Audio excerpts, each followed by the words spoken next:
My quick question for all of you. What is it that all of us as entrepreneurs want? Don't we want financial freedom? How many of us want financial freedom? Okay, fantastic. How many of us want liberation from mundane tasks? Okay, so the next person who I'm going to invite up on stage here is a person whose passion it is to liberate people from the constraints that they feel in their work. He got involved with BNI only because it removes the pain of cold calling prospective clients. Along with Anant Raman Varayur, he is the executive director of BNI Bangalore. His expertise is in creating self-driven, highly engaged teams. He has been doing this in BNI and Golden Square offices, both of which he founded in Bangalore. The QR code that you just scanned, don't you want to know what the gift is?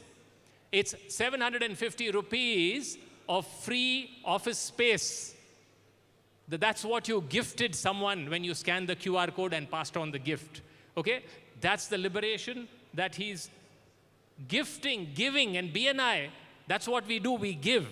He has been doing this in BNI and Golden Square offices, both of which he founded in Bangalore. He also shares this expertise through the workshops in the liberated enterprise creators. I'm happy to share that I'm part of the workshops that he conducts. And how many of you here are part of the workshops that Balaji conducts at LEC? Put your hands up, guys. You can stand up for us. Okay? You can see the rest of them are so liberated. They are so liberated. They know everything is happening on its own. Thank you guys for doing that. So Balaji Pasumarthy is an alumni of IIT Madras and IIM Bangalore. His wife Aarti is his partner in life and business. She is the managing director of Golden Square offices and the area director in BNI Bangalore. Balaji is passionate about entrepreneurs. In his networking and mentoring, he helps entrepreneurs live a liberated life. So ladies and gentlemen, he has helped me lead a liberated life as well. So without further ado, over to you, Balaji, for the next item. Yes, we can have the drum roll. We can have the drum roll. Yes, keep it rolling, guys. Keep it rolling.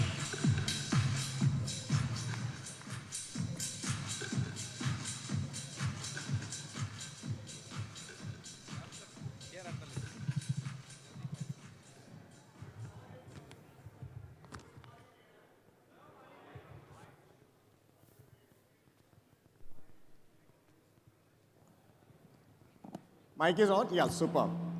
Let me do that again. So good morning, BNI. Wow, what an amazing feeling. Dr. Ivan Meisner called this event in 2016, declared it as the world's largest BNI event ever.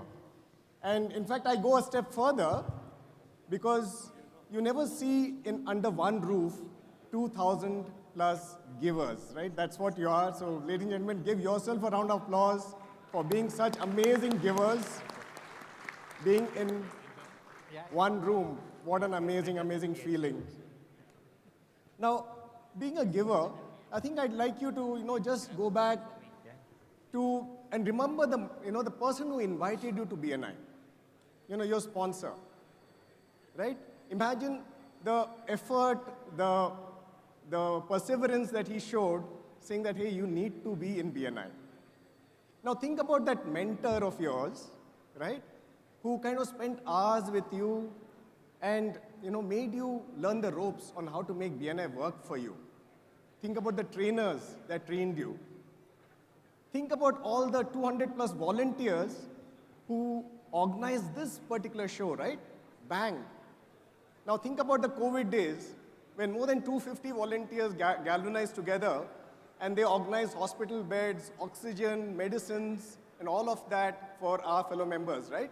More than 400 families were impacted and they were served by Bank Care members. Now, amazing, amazing giving happening over here, isn't it? Amazing giving over here. In fact, I can say magic gets created in these moments, and you would have felt this magic when you're being mentored or when you're mentoring other people in BNI, isn't it? What an amazing, amazing feeling that you're doing it. Now let me ask you a question. Did any of these people get paid to do whatever they did? Did the sponsor who got you, did they get paid? Or did all these bank volunteers, are they getting paid? The bank care volunteers, sitting the full night outside the hospital, doors to make sure that things are being taken care for a fellow BNI member, was he getting paid? None, right? And yet, such amazing and powerful results being created, isn't it? What an amazing. And they were all doing it not because they have to. There was nobody saying that they have to do this. But they were doing this because they want to do it. Free will. And when you talk about free will, there's a lovely word, volition. They were doing it out of their own volition because we want to do it, not because they have to do it. What an amazing energy, right? Now think about this. Is it possible to tap into that same energy of volition, of free will in our own organizations? Because think about work. Typically, typical boss, typical organizations. Why is it that people have to be coerced to work? Why is it that people have to be supervised to work? Why is it that people have to be reminded to do whatever they're supposed to do? Why does all of that happen, right? So why do we need power in organizations? Why do we need coercion in organizations?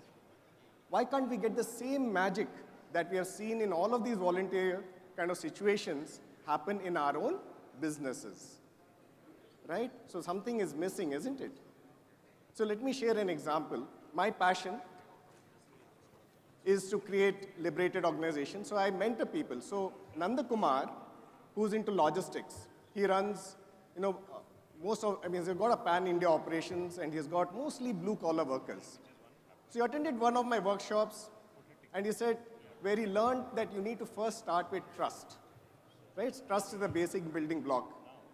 So he went back to his office, he got all his team members, blue-collar workers, and he said, I trust you guys. I trust you guys to do honest work. And earlier, Nanda Kumar used to spend a lot of time supervising his people, cajoling them to do whatever is supposed to be done. A lot of time used to go into this.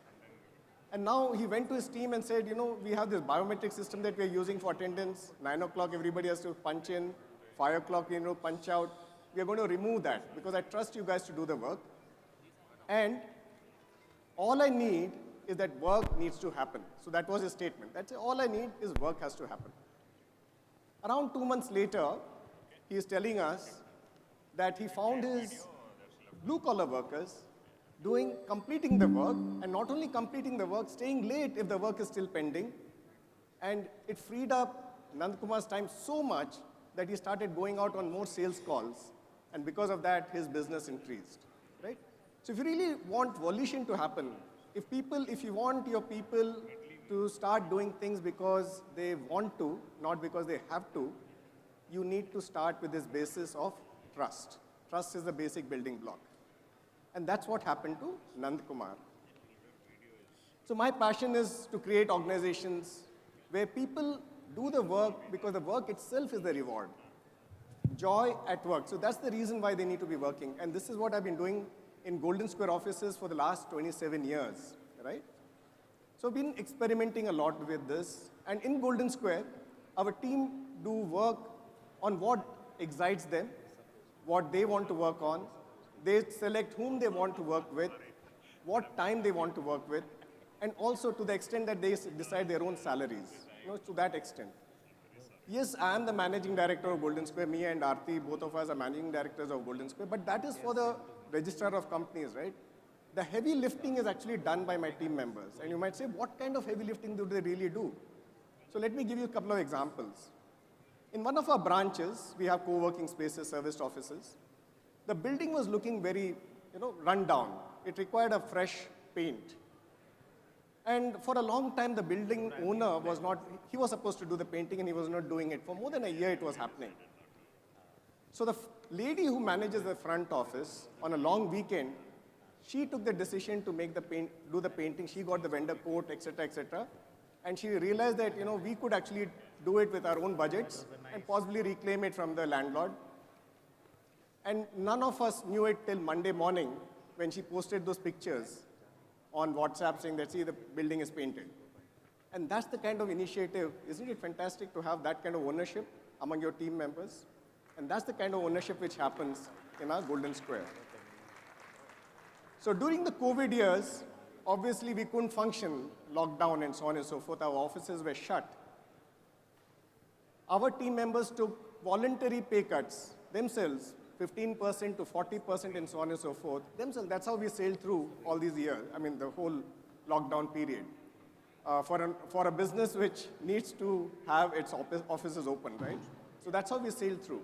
And our team members started figuring out how can we earn different ways of earning revenue for the company. And several initiatives got started, and one of them, Raghu, he took up the initiative of putting eco-friendly partitions in very large areas. So he has already done projects in Decathlon and Jaidava Hospital and so on and so forth, and blagging very large projects. Now, believe me, as a business owner, I still don't know what those panels, eco-friendly panels are. I don't know. But all I know is that the revenues are coming into the company, right? And that's the kind of heavy lifting I'm talking about. And you know what? Raghu joined our organization to do errands. So that was his qualification. And he started to earn revenue for us. We don't have a HR team. We don't have a training and development schedule. Our team members grow in their skills and abilities because they want to. They want growth. That's why they do it, not because they have to. And that really is the energy that we want to tap into. So by now you might be thinking, hey, this is utopia. Can it really be replicated, right? So around 5-6 years back, Shweta Shetty, she's here. So she, senior DC in Bangalore, so she came to me for a one-to-one and she said, Balaji, how do you do it? You've got 5 locations and your team members act as if they're business owners. And I myself, spend a lot of time with people-related issues, the sales department complaining against the marketing department, the marketing complaining about developers, and so on and so forth. And this HR issues is what is taking up so much time. And at the end of the day, I feel drained. That's the kind of feeling I get. So how do you do it? So at that point of time, Shweta had around 300 clients, around 30 team members. So I gave her 3 suggestions. And I thought she will not take me seriously. But 2 months later, we were sitting in a group and she said, Balaji, I implemented all your suggestions and my team is doing things that they never did before. When there's a customer complaint, the programmer is going to the sales, to the client and sorting it out. When we wanted a franchise in interiors of Karnataka, my programmers went and did it. And the best of all, we used to have company catering happening for lunch, and but still people used to bring their own tiffins. So a lot of food wastage used to happen, and the team members decided that let's stop the company catering, let's get food from home. And she said, if I had to take that decision, if I had taken that decision, there would have been an uproar in the team. But they decided and saved money for the company. So what are these suggestions that I gave her? Would you like to know what was that? What were I gave 3 suggestions. What were those? So the first suggestion I gave her was, divide those 300 clients into around 5 or 6 circles, right? And divide your 30 team members into those circles. Each circle should have all the skills required to get the job done. So some salespeople, some programmers, some developers, and so on. So have a team so that they are equipped to deliver the job. The second suggestion I told her was, remove all individual incentives. So don't have any individual incentives. Remove all titles and designations. Remove all job descriptions. And there should be only a team incentive, right? And the third, and also make data available so the team knows how well they are doing and tell them their only objective is to have happy customers. The third suggestion I gave her was, get out of the office, right? So these were the 3 suggestions, so you'll know why I believe that she will not take me seriously at all. But she did, and all those results happened. You see, so there are certain design aspects that we have to do in organizations so that you get that volition and an environment where people are willing to do themselves rather than because they're forced to do something, right? And there are a huge number of examples that we are all familiar with, but we kind of, we use it in day-to-day life, but we are not embracing this principle. So these type of organizations are called open organizations, where people are able to take their own decisions. Open organizations. And there are several examples. For example, think about the mobile phone that most of you carry, an Android phone, that is based on the Linux operating system. Linux operating system, even though Android is from Google, the heart of it is Linux, and that is made by volunteers. Or think about the Wikipedia, the world's largest encyclopedia. Everybody is an equal there, right? And you can go to the Wikipedia and start editing. You can put garbage, and someone else will come and clean it up. All volunteers. In fact, everybody is an equal in Wikipedia. So those kind of organizations are called open organizations, and you can say they're at one end of the spectrum. On the other end are your typical hierarchies, but your dictatorships, for example. A rigid dictatorship is on the other end, where nothing can happen without the dictator's nod, right? So that essentially two ends of the spectrum. And most organizations fall in between. All Shweta did was start moving towards the open type of working, and she's got that energy flowing, the energy of saying that this is ours, let us take decisions, and she started seeing powerful results and magic happening. So now the thing is, so what is this design about, right? If you really think about it, to relate with it, if you're in a busy junction, right, traffic junction, a lot of chaos happening, cars honking, two-wheelers going here and there, and a lot of noise and shouting and so on and so forth, all you need to do is put a few traffic lights, have a road divider, and suddenly the the traffic starts moving smoothly, right? So that's essentially what I mean by design. So by changing the organization design, you get a different types of result from the same people, different results because of the different design, right? So what are the key principles? So what are the principles that Wikipedia is using, and what did Shweta use to make the change happen? The first key principle is that you create a system where self-organization is possible, right? Self-organization is possible. Make information totally widely available to everyone, so that every individual knows how their work is impacting a customer or their team members, right? They need to know how their contribution actually impacts someone else. And the third thing is, instead of being a boss, you become a coach. There's a big difference, isn't it? Instead of being a boss, you become a coach.